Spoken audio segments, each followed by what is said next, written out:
నీ పిల్లలు కూలీలకు వెళ్లకుండా నీ పిల్లలు చదువుకోవడానికి నీకు ఎదురు డబ్బులు ఇచ్చి నీ పిల్లల భవిష్యత్తు గురించి ఆలోచించిన వ్యక్తి ఎవరైనా ఉన్నారా? జగన్ మాత్రమే ఉన్నాడు. జగన్ చేశాడు, జగన్ చేస్తాడు. అవ్వాతాతలు ఇంటి బయట అడుగు పెట్టకుండా ఇంటికే వచ్చి వాళ్ళ బాగోగులు అడిగి మరీ పింఛన్ చేతిలో పెట్టిన వాళ్ళు ఎవరైనా ఉన్నారా?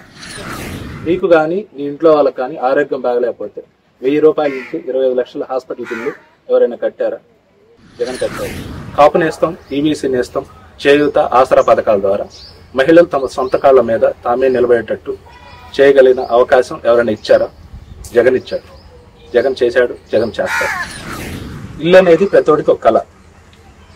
ఆ ఇల్లు 5 లక్షల నుంచి 10 లక్షల విలువైన ఇల్లు ఎవరైనా పేదలకు అందించే మార్గం చేశారా? జగనన్న చేశాడు, జగనన్న చేస్తాడు. నీ పిల్లలు బడికెళ్తే నాణ్యమైన విద్య, మంచి భోజనం, ట్యాబ్స్, ఇంగ్లీషు విద్య ఇంతకుముందు ఎవరైనా ఆ సదుపాయాలు కల్పించేట్టు చేశారా? జగన్ మాత్రమే చేశాడు. జగన్ చేశాడు, జగన్ చేస్తాడు. నాడు నేడులో భాగంగా ప్రైవేట్ స్కూల్ మాదిరిగా ప్రభుత్వ స్కూళ్ళు, కార్పొరేట్ హాస్పిటల్ మాదిరిగా ప్రభుత్వ ఆసుపత్రులు ఎవరైనా మార్చగలిగి చూపించారా? జగన్ చూపించాడు.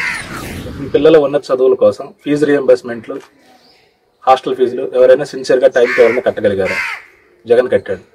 జగన్ చేశాడు, జగన్ చేస్తాడు. నీ పిల్లలు బడికి వెళ్తే నాణ్యమైన చదువు, యూనిఫాము, షూస్, బ్యాగులు, ట్యాబ్లు, స్నాక్స్, ఆరోగ్యకరమైన రాగిజావ, ప్రతిరోజు వివిధ రకాల ఆరోగ్యమైన భోజనం ఎవరైనా కల్పించారా? జగన్ చేశాడు, జగన్ చేస్తాడు.